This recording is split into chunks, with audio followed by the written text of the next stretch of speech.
So Johan's going to introduce themselves and their subject and get going. Okay, so I have a really long title, and it'll make sense later. It's kind of a framework, kind of ish. So I want to talk about successes, struggles, surprises, and short-term goals of math GSIs, teaching for the first time.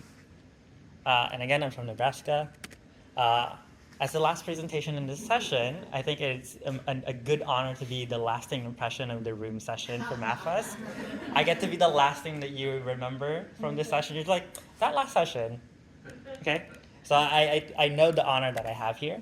So the research context is happening here for one semester at a Midwestern public large research intensive university. I followed 3 mathematics graduate students for the whole semester.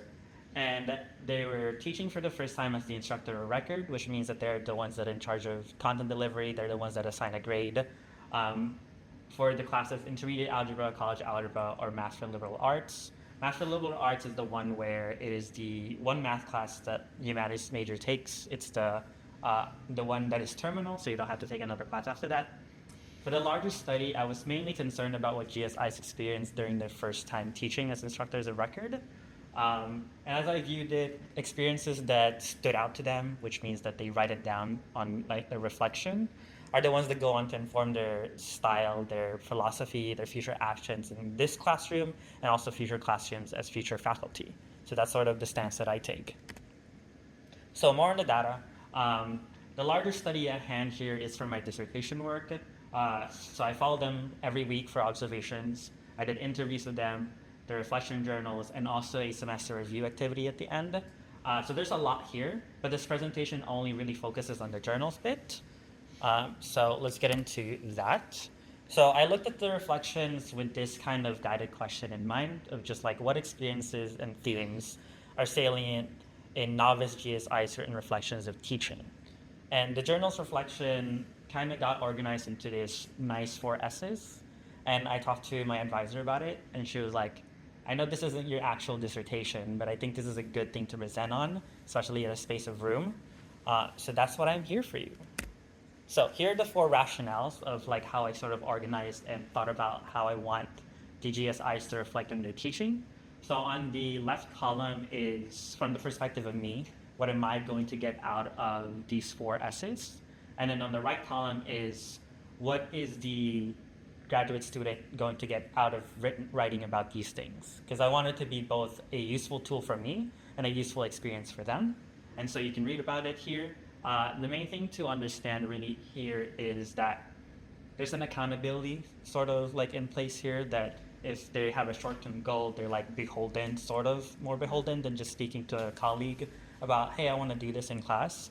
And again, this is part of a larger study, so it was nice to see that some of the things that they wrote about, they were actually implementing in their class and trying to better themselves and trying to achieve that goal. Okay, so now let's quickly get into results. This is sort of the tidbit of data analysis that I had. So I just looked at the 24 entries that I got from across the 3 graduate students, and I just looked at them, made sure to ask the question, how is it speaking to success, how is it speaking to struggle, how is it speaking to their short-term goals, and all that. And I just kept repeating and looking for the trends, the themes that were going on. And so I'm going to report each S and talk about the salient themes that were inside. So for successes, there were evidence of student learning. They really liked hinging their sense of success on seeing students engage in the material, participate in the class, and go to office hours so they can work with each other. There's external validation that comes from other instructors. They got observed by other people, where the other instructors were like, you did the same thing that I did, and that for them felt very comforting. They were like, oh, I'm doing the same thing that another person does, so I must be doing something good. Time management was also something that came up.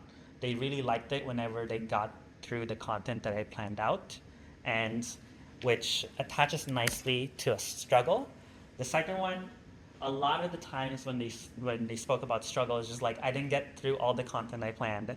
I wasn't prepared enough. I didn't think it was going to take that long. But the other parts of struggle is just the feeling of inadequacy. There was one person that specifically highlighted that I wish I could have helped a student. I tried my best to help the student, but they ended up dropping the class. And for them, that felt like a big failure on their part. And then there's also this idea of uninterested students is sort of like a broad umbrella of students were very loud during class, students would often want to leave early during class. Some of them were like nice enough to ask if they can leave. Some of them just up and left.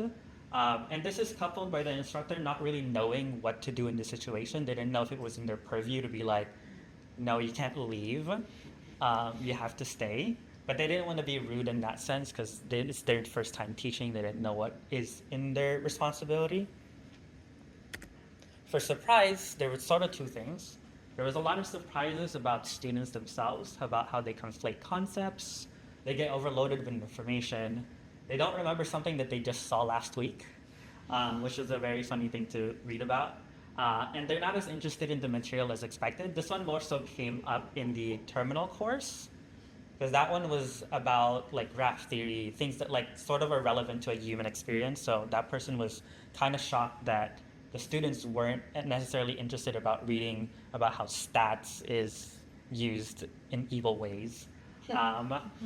And more surprisingly for me actually is that students prefer to be lectured at than rather doing group work. For teaching though, something that came up is for two graduate students, they found something that they had learned differently from their students. And that was something that was kind of shocking to them. They were like, oh, I never learned the slash symbol for division. I learned the modulo symbol. So it was like kind of shocking for them to see that. And again, they didn't want to seem to appear like unprepared, like they know their stuff. They want to show that off.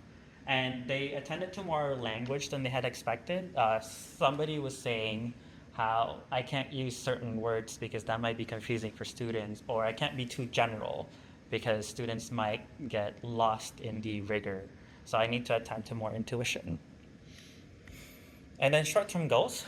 So this is the ones where I saw them like enact this. So for students, they wanted to be more helpful by using more intuitive languages, more intuitive examples. They didn't want something too esoteric. By adjusting to students' background and also comfort with mathematics, that's something that came up, especially with that person that had that student drop out. That really informed their future actions in terms of like, I don't want to make a student feel uncomfortable that they can't succeed.